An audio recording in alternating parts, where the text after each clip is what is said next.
would you characterize this energy policy shift that you see taking place across the world?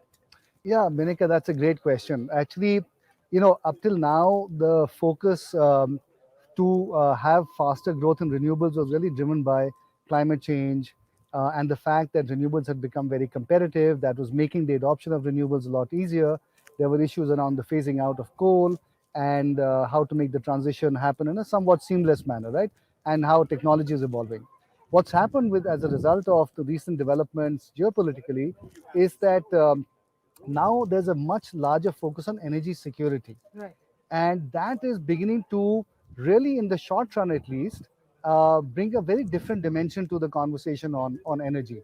Now people are wondering how can they replace gas faster, especially coming in from Russia in Europe, um, and that's of course pushed the prices of all fossil fuels up as well. So every country is now grappling with this issue, and particularly European companies and European countries are really dealing with this issue in sort of on an emergency basis.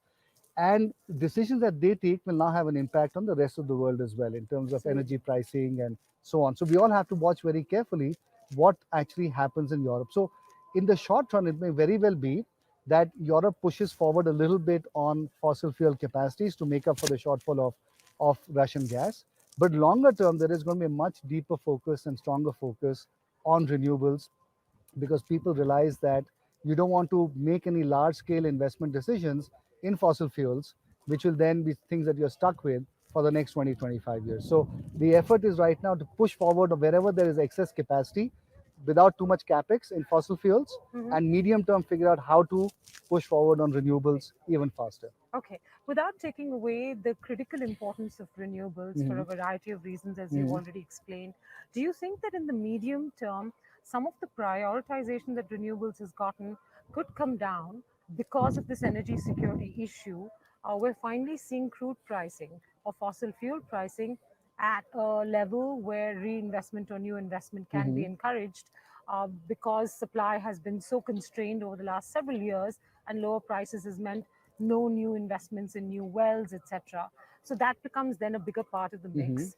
The second thing is, I think there is a lot of debate now on nuclear power as well. That's re-emerged across the Yeah. world as becoming an important contributor to the mix of energy Mm-hmm. security. Then there's coal, Yeah. again Yeah. important for India. We're seeing shortages, and we're trying to figure out how to Mm-hmm. mitigate some of that. So, do you feel that maybe in the medium term, the focus on renewables might get become a little bit more muted? I don't think so. I think, see, the reality is that we have to replace an existing source of energy, which was a lot of gas, right? Now, where are we going to get that from? So, as I said, in the short run, they are going to push forward on wherever there is excess capacity in any part of the energy manufacturing or creation or generation system, right? If that happens to be in fossil fuels, people will try to push that a little bit to solve the short term problem. But I don't think that companies will make long-term bets on fossil fuels right now, because look, payback on a lot of these oil investments is 20, 25 years, Right. and people know that maybe to solve a short-term problem for the next 2 to 3 years, to invest for something into something that will take 20, 25 years to pay back is not a very smart choice. So therefore, they're not going to make rapid or huge amounts of new investments. But behind that, there's a very interesting question actually, which is all these oil and gas companies which are making these windfall profits right now, how should they use that extra money right at this point in time? Should they give it back to their shareholders? Yeah. Should they reinvest that into, as you said, to invest in new oil capacity, or should they invest that in generating new renewable energy technology? So that's a question that oil companies globally will have to ask themselves. I think as far as nuclear is concerned, of course, I think when we have an issue where we have to sort of take in all of the above kind of an approach, nuclear is one thing that also will be looked at, Yes. and especially small nuclear to the extent that it is somewhat viable. I think some people are going to try to see if that solution also works out.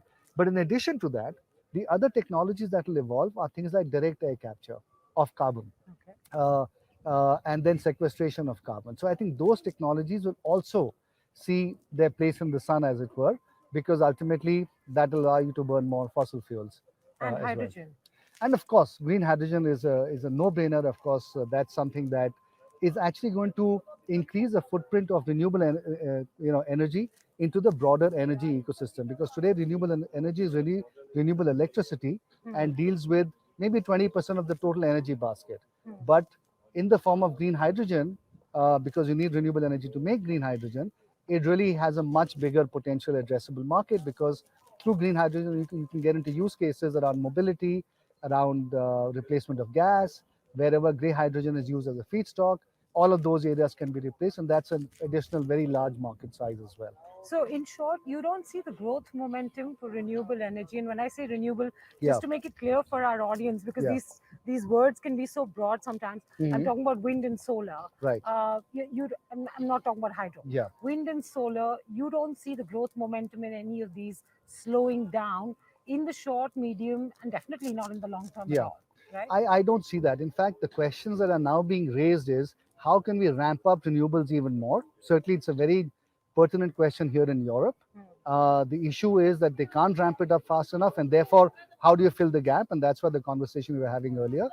Um, but the other questions that are now emerging is that look, in renewable energy, the world as a whole a has a dependence on a single country, and therefore how can Supply we chain, you mean diversify China? supply chains and Yes, so on, right? So how can we do that? And there I think India has this great opportunity to become that plus one in the PLI scheme, through the PLI scheme, or even otherwise, just given the size and scale of the domestic Indian market. right? It allows us to set up capacities in India and potentially supply to the rest of the world as well.